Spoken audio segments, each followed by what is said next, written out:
All right, 3, 2, 1, boom. Hello, ladies and gentlemen. Welcome to another episode of the Jeoffrey Sarpong podcast. I like that. That's a good. We should have like a proper intro, but I have no intro. This is just how I do. I just start it up and just go. You know, I like the human aspect of it. Today we're in a restaurant, a closing restaurant, so we are literally we're bleeding time. We're people who want to go home, and we're just here while they get ready to pack up. So thank you for the people for allowing us to be here. Don't know how long they're going to allow us to be here, but we'll try to get through as many questions as possible. How are you doing today? I have with me Jasmine. How are you doing, Jasmine? I am doing very well. How are you doing? I'm doing good. You know, a tired day, but I'm glad to be here. I've actually really been looking forward to this podcast. The goal of my podcast is to speak to artists and athletes and people who just do the things I do. And I think you're the first proper artist I've had on this, so congratulations. That's so nice of you. You're welcome. Okay, let's just get right into it because I know we don't have much time. So to kick things off, I remember talking to you offline about a quote that I heard, and the quote just says, as artists, if we do not create, we do not exist. So my question for you is, first off, do you agree with this? And then building from that, what do you think is the meaning of not just a creative life, but of life as, you know, in total? You get it, coming with the softballs. What's the meaning of life? Do you agree with the quote about if we do not create, we do not exist? And yeah, go off that first. So, I mean, to be a creator, I don't really like that term. I prefer more like artists, people who live for themselves and not for others. It's sort of a people might call it a selfish route to go down, but I believe it's more of a self-soothing career down. And I think that some people may have external sources where they feel validated and they feel like they exist because of them, and others feel they exist because they leave a thumbprint on the world. People like Da Vinci and you know, people who make movies, people who do books, so they have a thumbprint on the world. They'll be printed forever.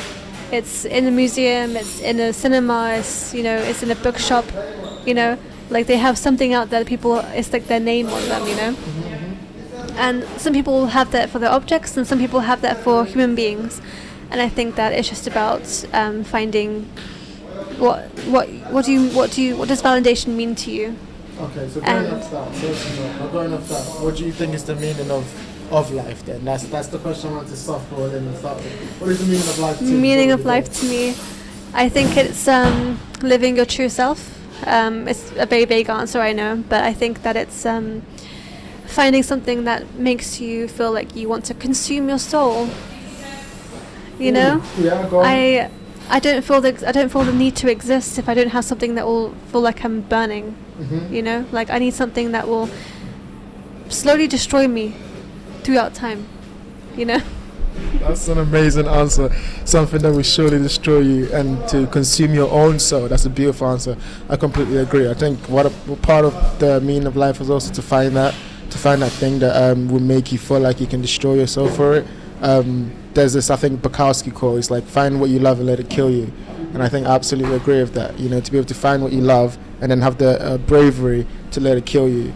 You know, and going off of that, then the question I want to ask you is, I know you're a artist. I know you're an artist yourself. So what led you to that? What was the beginning of that path for you? What was the beginning of that journey? And how did you get from your first kind of interaction with that to where you are today? Yeah. Okay, well, first of all, the word creator that I don't like because it makes me feel like I'm trying to be God. I don't like that. Creative is fine. That's fine. So, okay, the path that led me to this point. Yes. Is that the question? Yeah, where did it start from? Where did your creative, artistic... Either way, it's fine.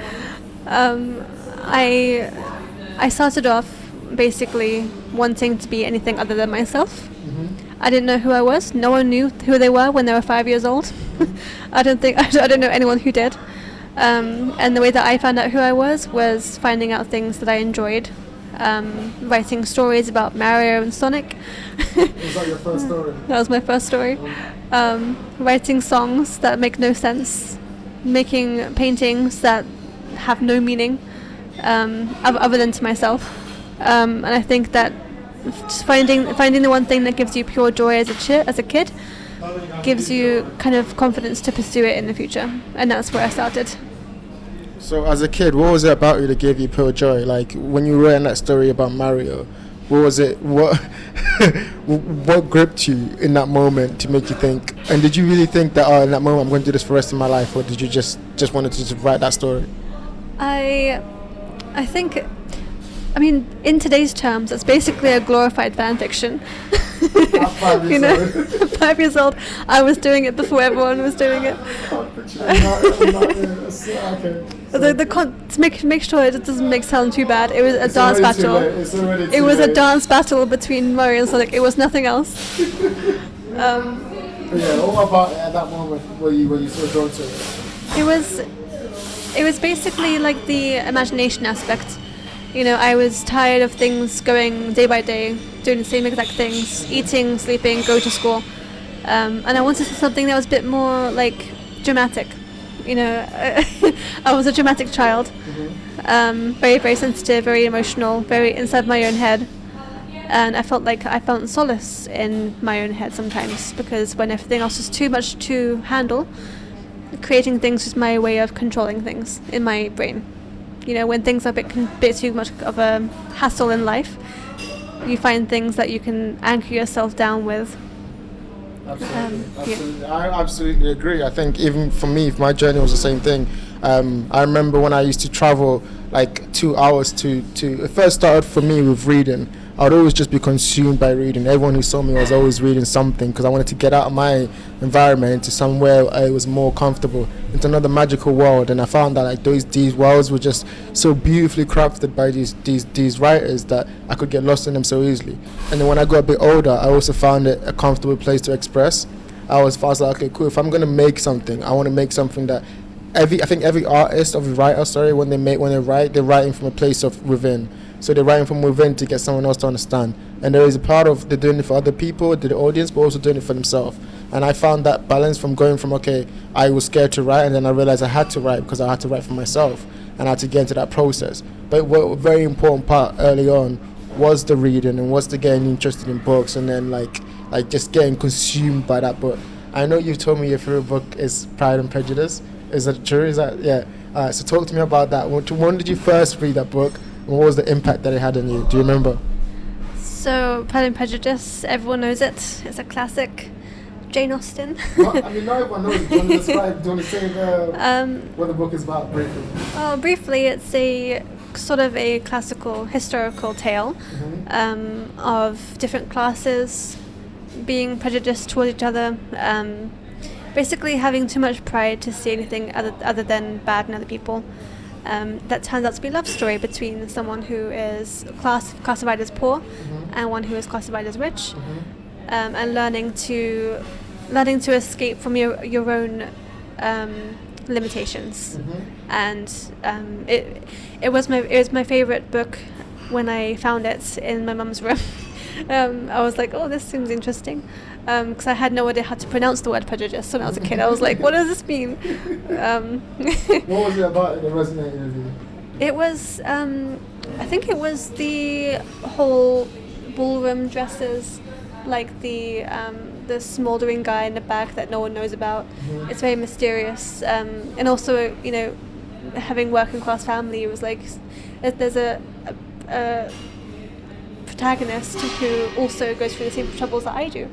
So it was like having someone like Elizabeth Bennet, who is the main character, suffer through things like internal conflict and external conflict as well at the same time. As a kid, you find it so bewildering, because it's like it's the first time that concept is being explained to you with words. And before that even happened, it was just like a feeling, you know. You didn't know how to express that feeling of having a myriad of conflicts inside internal and external. But when I read the book, it was like, oh, so that's what that is, you know. And it was like one part it was obviously the story, the romance, the tragedy and things, but it was a lot to do with the expanding my knowledge as a kid. My main source of intellectual prowess, which is so annoying, but it's like as a kid I felt very proud of myself. Finishing my book. Yeah. I mean, I would too. Finishing Pride and Prejudice, that'd be amazing. But yeah, you mentioned something that was very true. I think it's like finding a way for books to have a way to kind of explain your internal, and bring it external too. And like as a kid, like reading a book like that and understanding it, and then like I think it kind of it brings form to your world. So like the world is a very confusing place for some people, in case you haven't realized. It's for some people to really like navigate, and I think books have a way of explaining it in simple terms. Even complexly, they explain it in terms that people can understand. And I think like that question I want to ask for you then is that going from that, reading Pride and Prejudice and understanding that early on, how have you kind of taken that now into your own writing, and how have you kind of let that influence you into your writing today? I mean, I would say, I think the whole idea of things being presented to you as a kid and like learning new things, it's sort of like when you're a kid, everything's very black and white, like everything's either good or bad. When you see a table, it's a table because someone's told you it's a table. But then you'll see like a coaster, like a little circle table. You don't know what it is because no one's explained to you that tables can be different shapes. That's just an analogy. But it was the whole the whole aspect. They can't see the table. They can't even see it. There's one right here. Sorry, see, I'm very unprofessional. No, you're saying about tables, your analogy about things that you can understand and the concepts that are given to you that you can understand. But you're going on I think you're saying how as you go older, you had a different relationship to that. Yeah, so it's like, obviously because when you're a kid everything's black and white, you kind of see things as only good and bad, and you don't really see things in variation. And you sort of have to rely your own opinions on people who care for you, like your parents and stuff. And I think honestly reading books like that as a kid, I didn't understand it at first, but when you read it more often and as you grow up and you gain the brain cells to connect the dots and stuff, you start having realizations of you're allowed to have opinions on things. You can observe different things in different angles, different variations, and that's okay, And did that allow you to kind of transfer that into when you started writing your own stories? Or you like, okay, now I understand a little bit now. Let me try to like express it. Yeah. It was like, obviously when you're a kid, you don't know how to express yourself because the interesting thing is every artist I've met has started out as kids who can't express themselves. They're always either the quiet kid in the class who can't, raise their hand, but then they'll have this one special interest that will force them into the world of expressing yourself and learning different ways you can do that. Because not everyone can use verbal words. They can use writing or they can use painting and things. So for me, it was about finding that happy middle ground of how to push myself enough to find new outlets, but also finding ways that I'm comfortable with expressing myself with. And because I read the book, and that was what caused me to have all these new mindsets about things. I guess that's what kind of caused me to do the writing first, I think. So obviously the writing came first, the reading and writing came first, and then that obviously domino effect after that. So okay, let's go on that then, because it's rare that I sit down with a fellow writer and really talk about like the beginnings and like how we started to like think of writing and stuff like that. So for me, like I can go on me. When I started really writing, when I was like 19, 18. Before then, I just consumed content. I just loved storytelling. I went through a phase where any form of storytelling I consumed. So I'm talking anime, I'm talking movies, like I'm talking script. I would just read scripts. I would read screenplays because I was just so obsessed with just like any form of storytelling. And I think that was like a little process for me until it came to a time where I wanted to now express myself. I think also it comes in tandem with when your real life starts to get so serious that you have to find a way of expressing it somewhere else, I really sat down and started putting pen to paper and thinking, well, if I wanted to write, what would that be? And it was funny for me because at the beginning I was telling non-truths. So like I'd write something and it wouldn't be to my own experience. It would be something I thought, oh, this is cool to write, and I'll share it with friends, and they'd be like, this is not true. This is not you. And I'll be like, wait, no, you're right. You're right. And it took a process of me kind of getting into that phase where I started to write things that came from a place of truth, because you know, being vulnerable and being honest. Now I'm kind of okay with it, and I mean I come to terms with it. But early on, I really struggled with that. What was your experience like when you first started writing and first started sharing it with people, and like first started just finding your own kind of voice? I think well, finding the truth is a very, very like, it's a abstract concept to have, because truth is different for people. I guess you could say that my truth was not writing Marion Sonic fan fictions. It all begins with Marion Sonic. It always begins with Marion Sonic. I'm proud of that, okay? I want to read that, actually. I have to find it somewhere. I think it has to begin with, obviously you have to have foundations. When you're learning how to paint, for example, you have to have the materials and the techniques to do actual drawings, because otherwise you're just doing lines, right? And the more techniques you have, the more depth you can put into your paintings, and it's kind of similar to how people say that the less vocabulary you have, you can't really express yourself. Absolutely, because the limit of your vocabulary is the limit of your world. Exactly. And it's like the more vocabulary you know about, the more you can kind of abstract your thinking and say, oh, this is what I'm thinking, and it's not just because you're angry. There's also a behind motion as well, because there's always foundation towards things. Do you remember the first piece of art, writing you did that you were proud enough to share with someone? I think it was my horror story. I wrote when I was 13. It was based on what was it based on?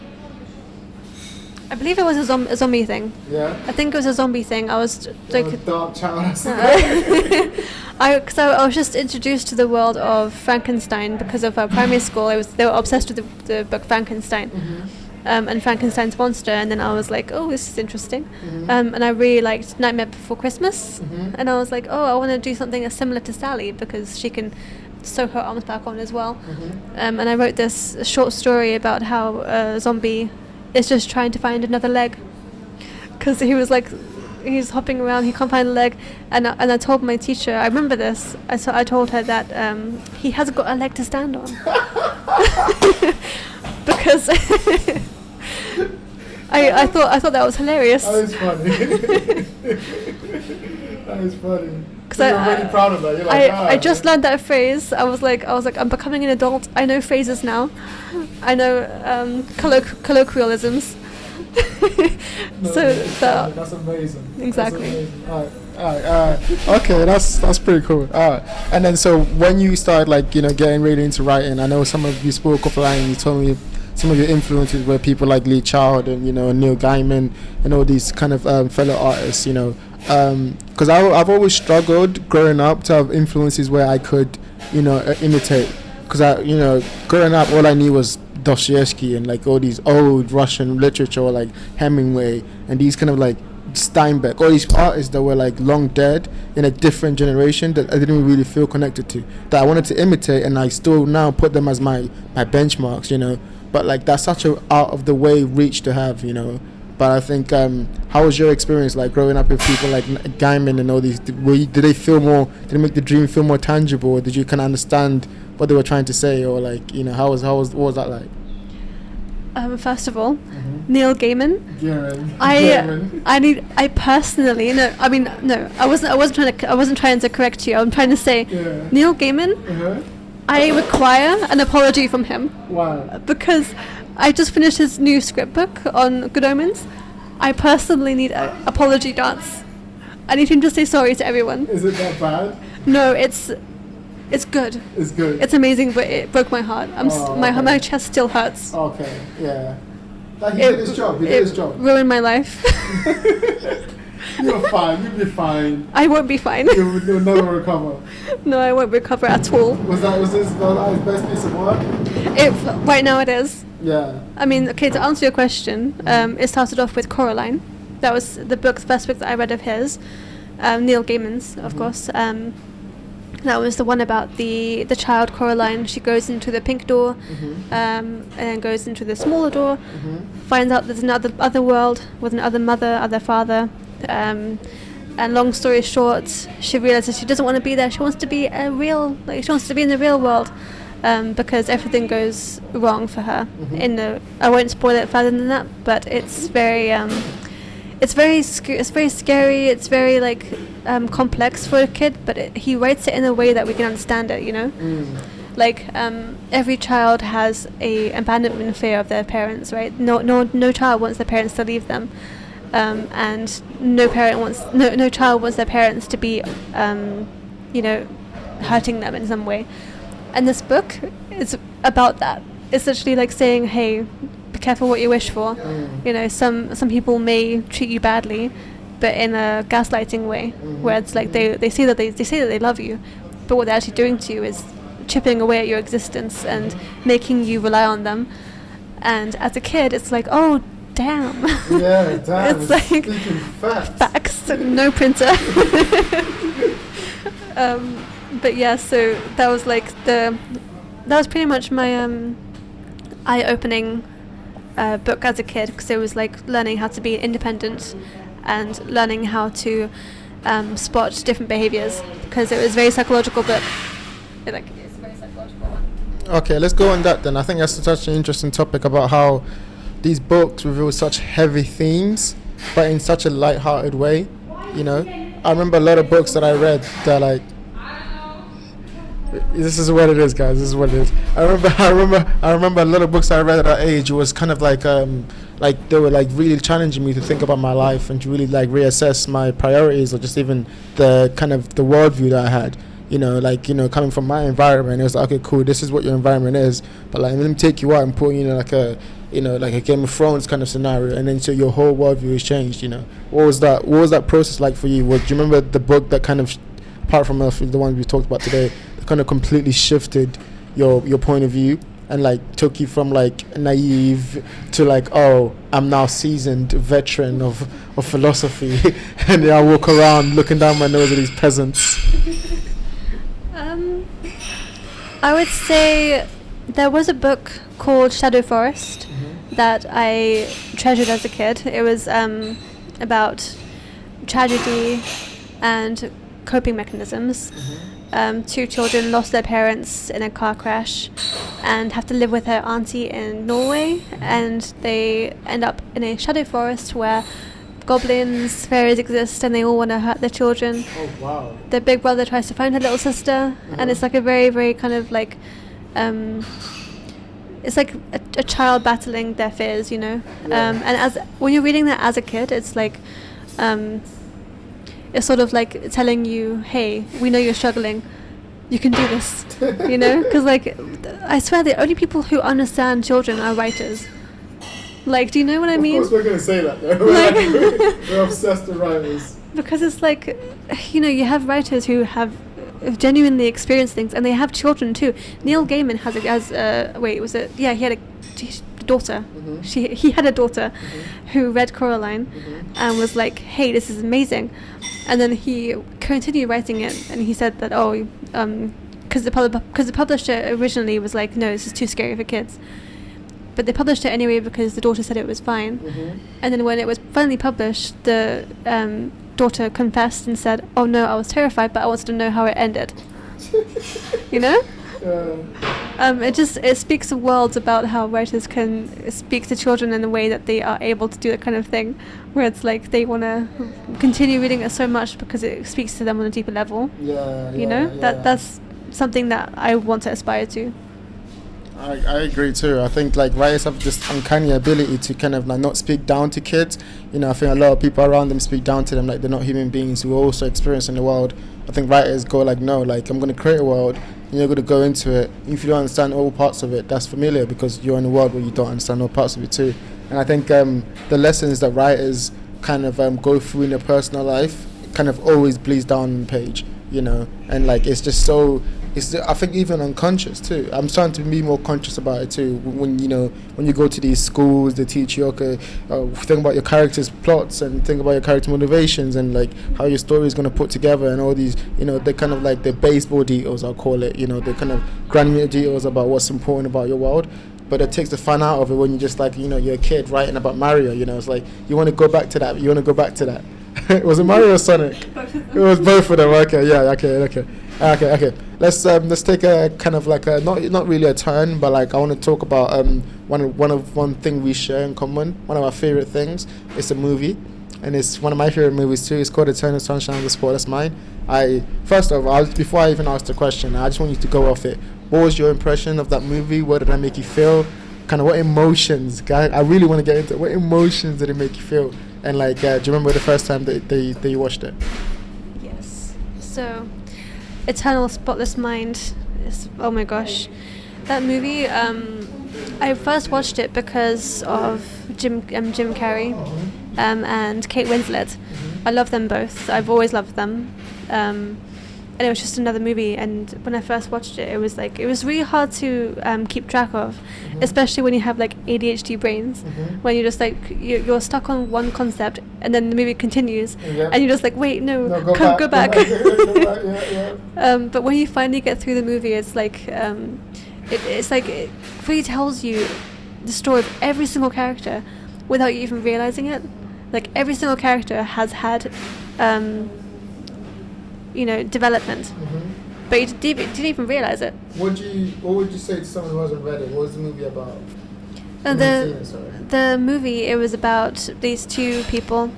It starts the movie off with them starting their day, and they see each other on the train, and they're like, oh hey, are you following me, etc. Lol, lols.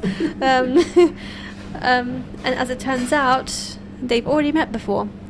They've actually just replaced their memory, and they don't remember each other because that's the new technology they had. They could remove memories of someone who they lost or broke up with. This can apply to death. It can apply to animals that you've lost. Basically, anyone who just wants someone out of their memory. And these two decided to get rid of each other in their memories. But the thing is, because it keeps jumping in between past and present and future, it kind of tells a story of the different character arcs that these characters go through whilst they're trying to remember each other. Because they end up, it's like the star-crossed lovers, because they always end up together. No matter what scenario, they always end up, together because, Jim's character, he's like wondering why she's acting weird. And when he finds out, he's like, well, screw this, I'm going to do it as well. And then, but even with their memories gone, they still find each other. So it's like, it's sort of it's a bittersweet story of people who love each other, but they have problems. What did it make you feel? Like when you first watched it and after you watched it, what was your initial feelings? It made me feel very confused, and my mental energy had depleted after that week because I was like just processing. It's like a cloud had been there. Yeah. But then when I watched it again, it was like it sort of made me realize the importance of memory and the attachment to emotions, because it made me feel so kind of not alone, but more like I should be there for myself.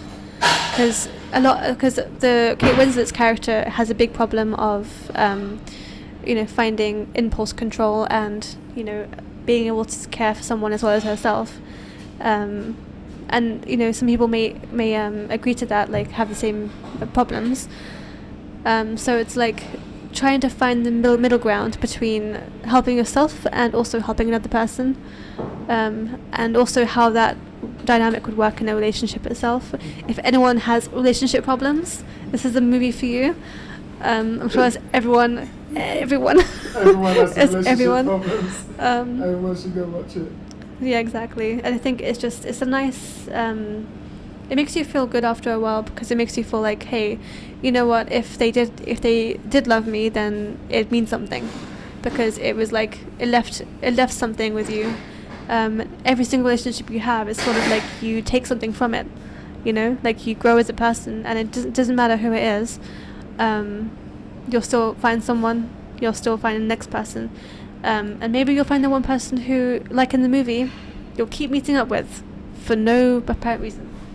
That's amazing. I think, especially in that movie, I remember when I first watched it, it gave me such an impression, because it was like, I'm a big romantic, I'm a big believer in love, surprise, surprise. But no, I think our generation is kind of losing out of touch with that, but not for the right reasons. I think it's out of fear and insecurity that we kind of showed ourselves from true love, or showed ourselves from like connection and deep connection. And I'm trying to bring it back in terms of just like, let's start talking about it again. Let's start like putting ourselves out there with our own thoughts about stuff like that. And so like that movie especially, like I knew someone like that. I've been in situations like that. And I'm like, okay, cool. That's like a weird feeling to now have this kind of deja vu feeling where you're in this kind of place where you want to forget, but you can't forget, because that part of you that's still there is stuck in that moment. You're stuck in that moment of who you were, and it just never finished properly. So like you're still that person, but you're not. You kind of moved on, and like you always kind of wish that maybe you could go back to that moment again, but you can't ever go back to that moment again, because that was just a moment in time for both of you. And so if you rediscover that person, now you're having these thoughts about like, I've changed, but now I gotta act the same because this person remembers me, this, and then they're doing the same thing. So it's just a process of always kind of missing each other. You know, recently I wrote so it's telling us to be close, so we're gonna have to kind of like wrap it up, but we'll continue this outside. But I just want to finish on this topic quickly. Recently I wrote a story about like love, and I think I was talking about how like there is definitely a sense of like missed opportunity, and like just how you mentioned, just like how that's not a bad thing. The biggest problem we have with love is that we always want it to be simple and, you know, and very like straightforward with clear answers. But just the murkiness of it, even that's okay. You know, the ability to meet someone and have that connection, but not really fully get what you want from it. You know, just be okay with that situation, and just be calm with it. And I think that movie very much personifies that, because these two people trying to forget, trying to make it perfect, but in the end, the imperfection for each other is actually what kind of builds them together. You know, and they kind of like, they have to be okay with that, and that's what they come to in the end. And I think that's very true. That's very true, especially for people in our kind of culture, in our society, where it always is kind of like, we're close but we're not close. We put each other one but we're not, and then we don't even know what we want. You know, we're like that character. She wants to forget him, but she can't forget him. You know, it's that kind of struggle, that tension. And I think it's a brilliant movie for anyone who hasn't seen it. So definitely, if you haven't seen it, go and watch that movie. You definitely love it, and you'll be one of the romantics like us. On that note, we're gonna cut this. We're gonna cut this here, and I have a terrible cutting skills, terrible editing skills. So we're gonna go boom. Do you wanna clap for me? And once you clap, we're gonna go back. Yes. 3, 2, 1.